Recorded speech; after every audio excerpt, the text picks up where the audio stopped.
It's UofL Today on 93.9 The Ville. Here's your host, Mark Hebert. And welcome to UofL Today with Mark Hebert on 93.9 The Ville. This is the show about all the great stuff going on at the University of Louisville. On the show today, he's one of 10, count 'em, 10 UofL students who have won prestigious Fulbright International Scholarships to study, do research, or teach overseas this year. We'll talk with Lee Sims about his upcoming adventure. And UofL's Grawemeyer Award winners were recently in Louisville to receive their $100,000 checks and talk to folks in the Louisville community. You'll hear from the winner of the Grawemeyer Award in Education, who has had what some would call some controversial ideas. We'll chat with her about her work. But first, she's a UofL bioengineering professor who's become an authority on injury to young children.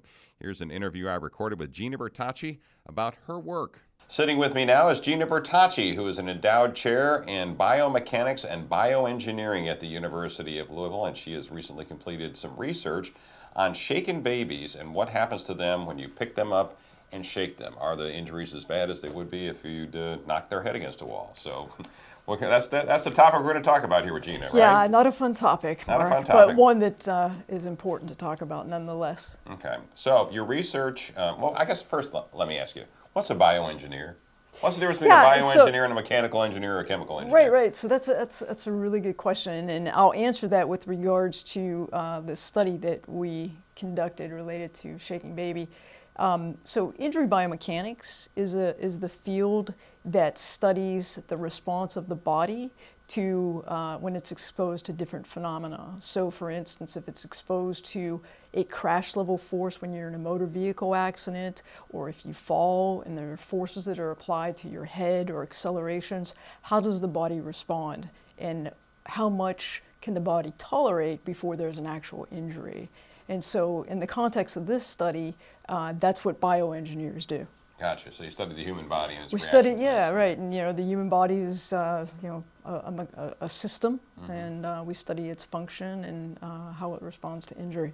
All right. So what prompted this study of shaken babies, and how did you go about it? Yeah. So if we kind of back up a little bit and we just think about the context of abuse in general.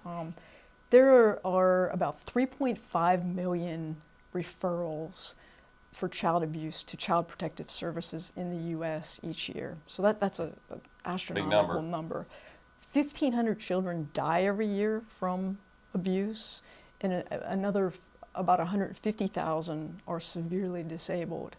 And Kentucky has the dubious distinction of being ranked second in terms of the rate of child abuse. And our rate in Kentucky is double that of the average within the U.S. So we've got a real problem in the U.S., but we also specifically have a real problem in terms of protecting our children in Kentucky. So that's kind of the backdrop for our study of abuse in general. In this particular study, we are interested in abusive head trauma, which is a subset or a type of abuse. And abusive head trauma includes things such as shaking or impacting the head onto a floor or a table or a wall, any type of impact to the head, or the combination of both shaking and impact.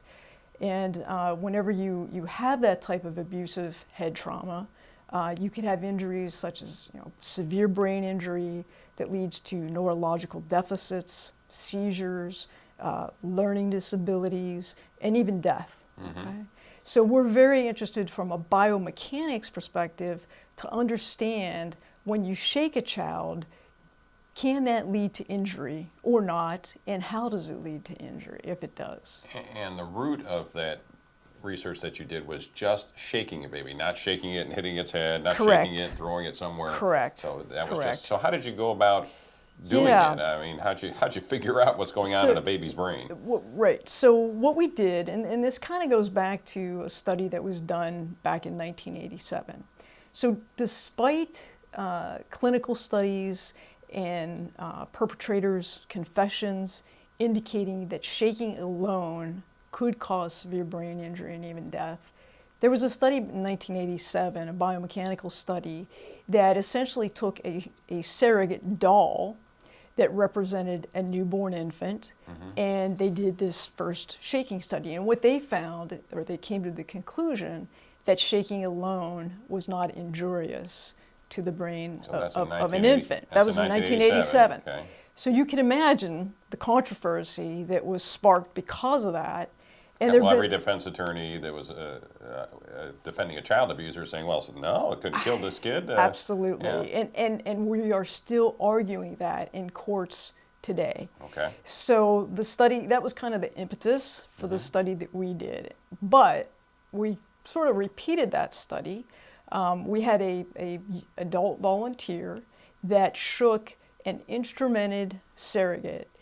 The difference between... It was a play doll or something? Or So, what was, so this was more like a crash or? test dummy. Okay. So when you think of a crash test dummy, it was more akin to a crash test dummy than a doll.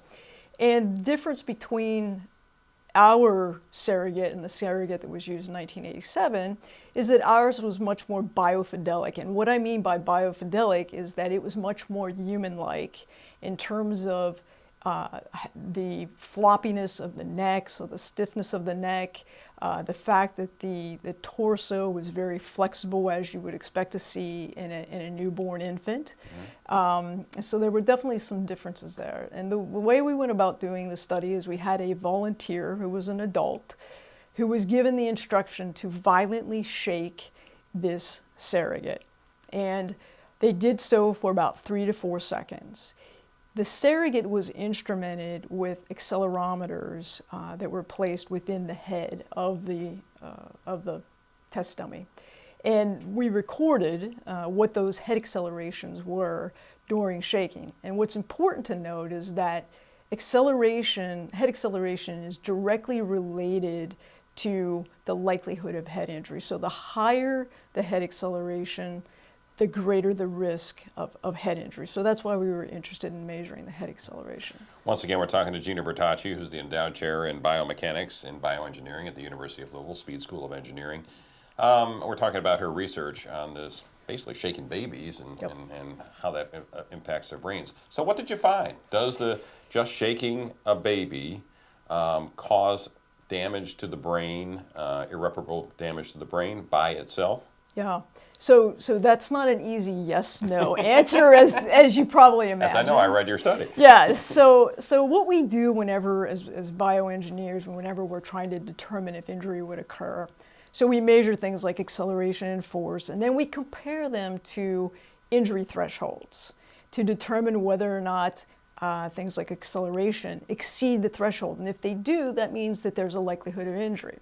But a lot of these injury thresholds are based upon primate studies and adult cadavers. So they might be more suitable to determine injury risk in an adult and not necessarily in an infant.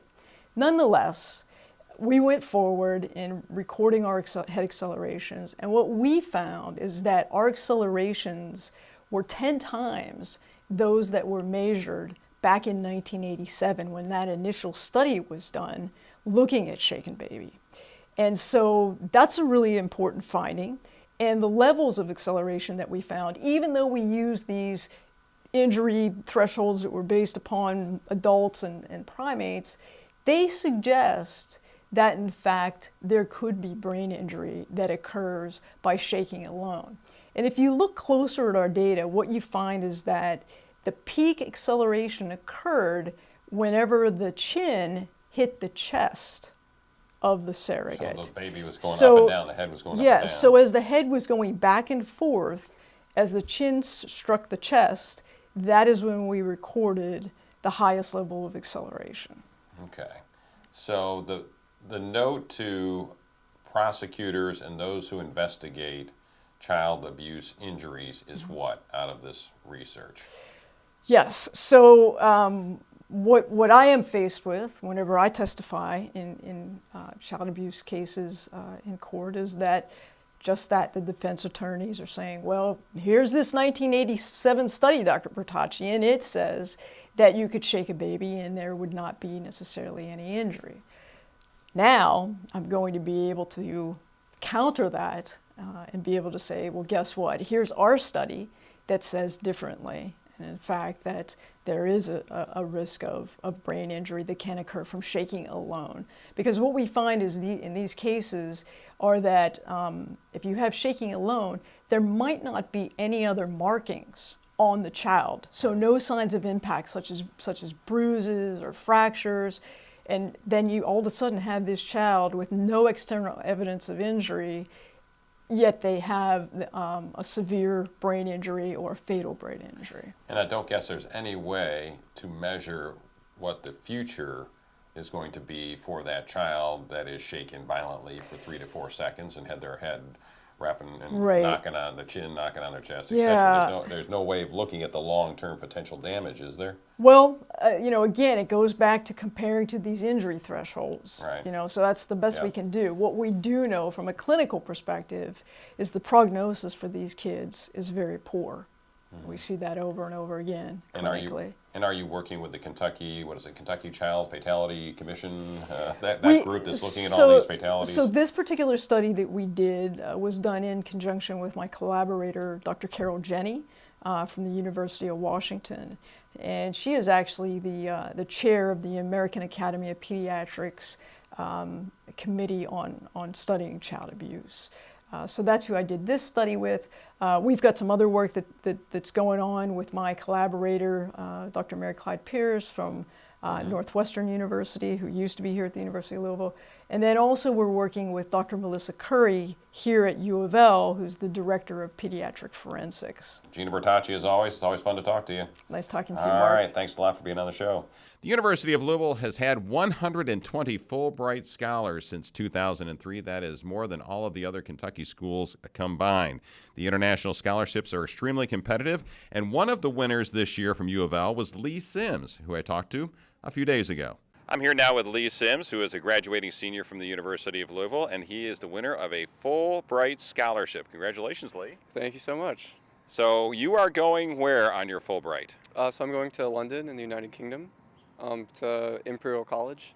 Imperial College, where is that? Yes. So it's in the main metropolis of London, in Zone 1, in like the central heart of London, which is really exciting. It's the leading STEM university in the UK. So yeah, it'll be a great place to be. I guess we ought to tell folks what a Fulbright Scholar is. What is a Fulbright Scholar? So it's someone that selected from the United States to either go study, do research, or do like an English teaching assistantship abroad to represent the U.S. and promote cultural diversity and assimilation and all of these things. This like idea of multinationalism and whatnot throughout the world. And it's a pretty big deal, isn't it? Yeah, it's very competitive, and it's one of the greatest honors you could hope to achieve upon completing an undergrad or graduate degree. And what are you going to be doing in London, England on your Fulbright? So I'll be getting another Master's of Science in Epidemiology. So I'll be kind of studying how disease progresses and moves through different populations using statistical models and predictive analysis and things like that. And what do you want to do with that when you get done? So that's still a big question. I think ultimately I would really like to work at the intersection of global health and public health policy. So using able to take what we learn from quantitative like epidemiology studies and actually applying that into policy and strategies to prevent disease spread throughout the world. Talking with Lee Sims, who's a Fulbright Scholar, a winner of a Fulbright Scholarship from the University of Louisville. What prepared you while you were at the University of Louisville to win this Fulbright Scholarship and you think to go on to England with this Fulbright Scholarship? So that's, I think, a really tough question, because if you'd have asked me like a year ago if I'd be doing this, I'd probably have said no. So I think it's kind of just an evolution and like this intellectual evolution that you have throughout your college experience and kind of finding what you're passionate about and what you want to pursue in the education.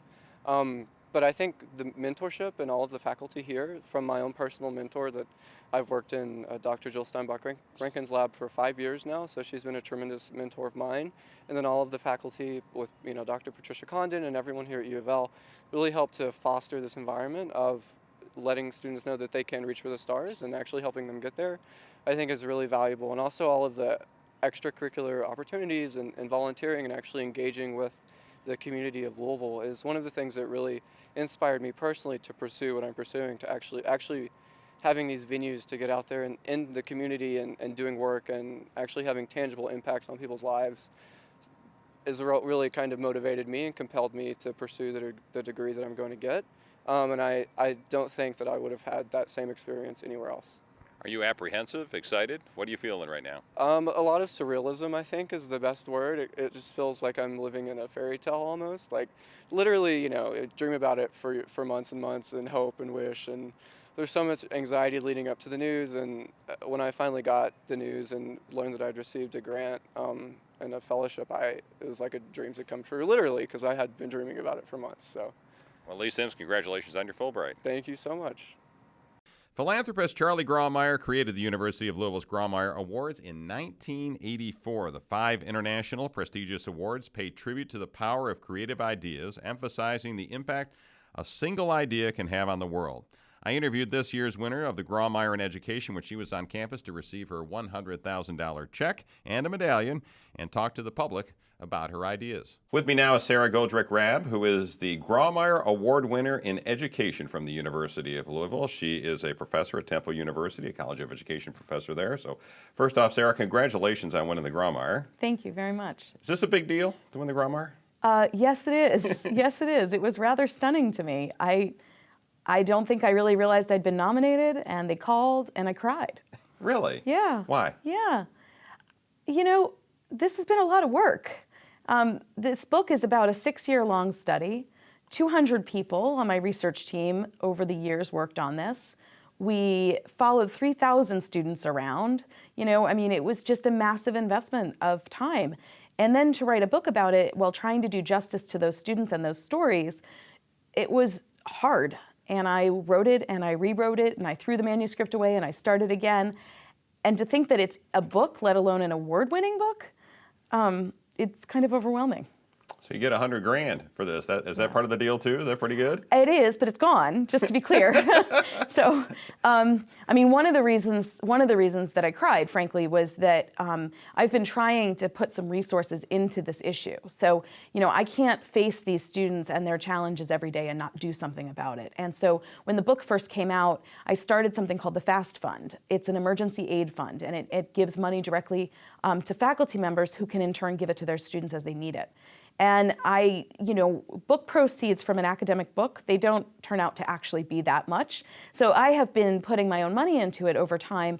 But when this came, my first thought was, oh my goodness, now we can really have a robust FAST fund. And so I immediately turned and donated it, and we ran a matching campaign. And so people all over the country, about 300 people, matched my contributions, and we raised another $33,000 on top of it. So now we're helping college students all over the country, and that feels really good. That is awesome. It was really Congratulations, great. and thanks for doing that.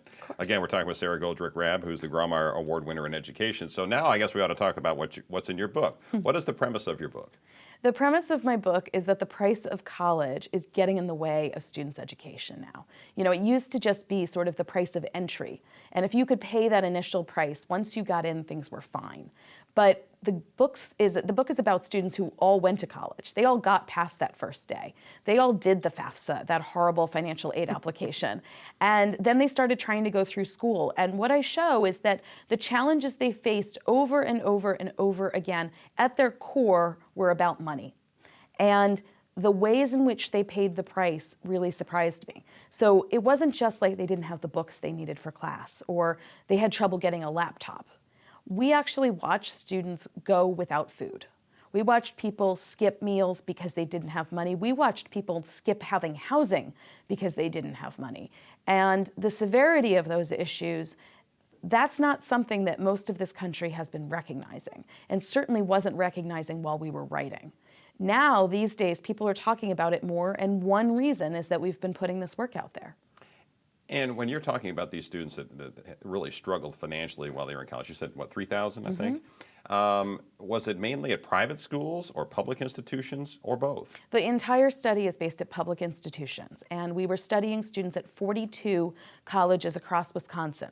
So these were technical colleges, 2-year community-type colleges, and also 4-year regional publics, comprehensive institutions where people go to get bachelor's degrees, but they don't offer master's and doctorates, and also those doctorate granting institutions in the state. We were at the entire range of them, and these students were struggling everywhere we went. Well, let's look at for instance, the University of Louisville, tuition here is $10,000 a year for in-state students.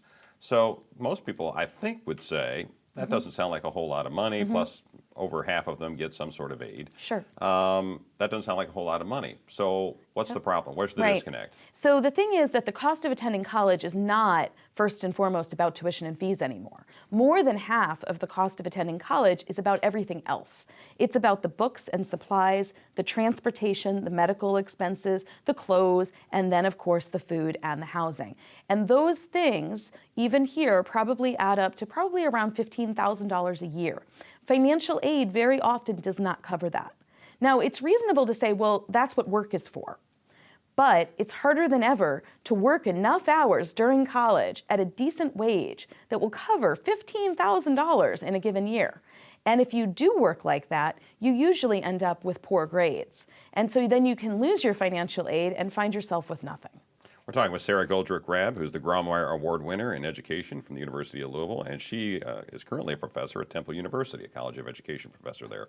So is this creating a problem in that we have a growing gap, I assume, between poor kids who manage to make it to college and the rich kids whose parents can afford to send them there? Is that what's happening? Yeah, we have growing inequality despite spending billions of dollars on financial aid. And that's part of what I try to unpack in the book is how can we spend all this money and still see this gap growing? And part of the answer is that the system itself that's delivering the money is not doing a good job of getting the money to people. The financial aid system? Yeah, it's a very bureaucratic, overregulated system where we put people through all this paperwork. They spend more time doing paperwork than actually getting the money that they need. And then when we do give them the money, it's a lot less than what they really need. I mean, imagine if you went to an expensive restaurant and you thought you were getting a 100% off coupon, a free meal. And at the end of the meal, they tell you, oh no, it's only going to cover 30%. You're going to wonder, well, do I have a credit card? Do I have enough cash in my wallet? Or do I have to go wash dishes? You find yourself short unexpectedly and you're in trouble. And that's what's happening to a lot of students. And it's not just, I want to point out, it's not just the low-income people. We're also seeing this happening to the middle class because the middle class is really squeezed right now. You know, the middle class family has a lot of expenses. And so the pulling apart that we're seeing is not just between the poor and the rich. It's also that the middle class is falling further and further behind the rich as well. Is it the financial aid system, or is it that states are not giving as much money to universities like the University of Louisville? We've been through a bunch of budget cuts here. And is that the problem? Or is it the financial aid system? It's or is all it, of the above. Okay. The truth is it's all of the above, and that's what makes this such a perfect storm, is it's all parts of higher education. So it is everything from the financial aid, both from the state and the federal government. It is endowments that are not big enough, right, and that are hard to grow because people aren't donating to this. It is that states have cut budgets, and that means that tuition rises. It is also things like the programs that we've used to subsidize housing for low-income people and the programs that we have to subsidize food, we've cut those too. It's all happening at the same time. The value of the minimum wage is also falling, right? So you look at all of this at the same moment, at this moment when all these people think, well, I need to go to college. And I know there are people who say, well, look, the first thing should be tell them they don't all have to go to college. And that's not really true. The fact is that some form of college, a certificate, the ability to even just be a mechanic now requires a bit of post-secondary education. And all of these things have happened at that moment. Talking with Sara Goldrick Raab, who's the Grawemeyer Award winner in education from the University of Louisville. As you've gone along here, you've said some controversial things. You've ruffled a lot of feathers. Is there anything out there that you would say, you know what, I shouldn't have gone that far. I shouldn't have beat up on those people that bad? You know what? Half of this battle in life, right, is about trying to reform policy and practice and perception. And changing people's minds on issues sometimes requires going pretty hard at their core beliefs. Sometimes we, I think, play too nice. I think once in a while it might hurt us personally, it serves a greater good to raise really big questions about actions. And, you know, you might be referring to my former governor. I had a rough go with my former governor of Wisconsin. You know, I might regret a particular tweet or two, but other than that, I really don't regret doing battle with him because he's doing a lot of harm to that state, and not just to the students. People in that state are suffering. Their families are suffering. They're not getting ahead. They're being denied educational opportunities at all levels. And I'm not sorry for saying something about that. If you could wave a magic wand, all of a sudden you're the emperor of the United States, all right? Not president, because I don't know how much the power they have, but you're suddenly the emperor of the United States, and you're looking down the road and you're saying, we've got this disparity in education now because of the cost, and here's what's going to happen if we don't do this. What's that you would do right now? Yeah, I mean, I think there's a couple of different things that we've got to do. If we want hard work and talent to determine where people get in this life, then we have to do more to address the income disparities. And so to be perfectly honest, I might not start with higher education. I might start with ensuring that people have a universal basic income, that they have something to live on. If they can't do it for themselves for a period of time, then we provide it. I also think there's some really good ideas about a jobs guarantee. You know, people ought to be able to work, and if they can't find work, we need to give them work. And there's a lot of things that need to be done in this country. We have a lot of infrastructure, for example, that needs to be rebuilt. We ought to be able to put people to work. And then, yes, we're going to need to expand educational opportunity. And it's not a giveaway, because it has a huge return on investment. You know, I think that it's really obvious to people that if you get people more education, they are more able to be not only more employed, but to be healthier and to live longer and to be happier because things are more stable. And so I would expand beyond where we are at this moment, where high school is free. I would move to making public higher education tuition free, because I would give people that option. Now, if they want to go to a private institution, fine, just like they do in high school. They can pay for it. But I think that if we move that up the ladder a little bit, we will expand opportunity in a way that will benefit our economy, and frankly, it will benefit our democracy as well. I know Georgia's done the free community college, and there's a couple other states that may have done the same thing, but So, that's yeah. a lot of money. Well, you know, Oregon is doing it, and they're doing it for about $10 million a year. I mean, frankly, it's not actually that big a part of their budget. New York is doing it in a kind of a strange way. Tennessee is doing it very, very well, and it's having big returns. You know, you have to spend money to make money. That's what I'd say. And I think oftentimes we spend money on things that don't make money. You know, spending money on prisons does not make money, but we do it all the time. And we spend money right now on for-profit colleges and universities, places like the University of Phoenix. You know, how many people on April 15th, when they file their taxes, know that they are contributing to the advertising budget of the University of Phoenix? You know, people need to get educated on those things, because we could stop doing that. We could tell Congress, stop spending money on those for-profit colleges and put that money into public higher education, and we wouldn't have to raise taxes then to make it free. I know you wouldn't get much debate from the University of Louisville and the public institutions about that one. Final thoughts on winning the Grawemeyer Award in education? Well, I think that what these kind of awards do is they help to lift up certain messages, you know, and I think it's important that a committee read these things, and that the scientists, in other words, really looked and said, you know, what is legitimate here? You know, this isn't a piece of advocacy. I mean, I have to say, people can pick up the book. You can clearly tell my political opinion, but I'm not hiding it. What I give you in the book is a transparent look at data that was systematically collected over a long period of time. Chapter 10 includes my recommendations. Agree or disagree with them, my main point is that we have to pay attention. And I appreciate that the Grawemeyer Award doubles down on the need for that attention. Sara Goldrick Raab, the winner of University of Louisville's Grawemeyer in Education Award. Congratulations again. Thank you. Thanks for listening to UofL Today with Mark Hebert. Go Cards.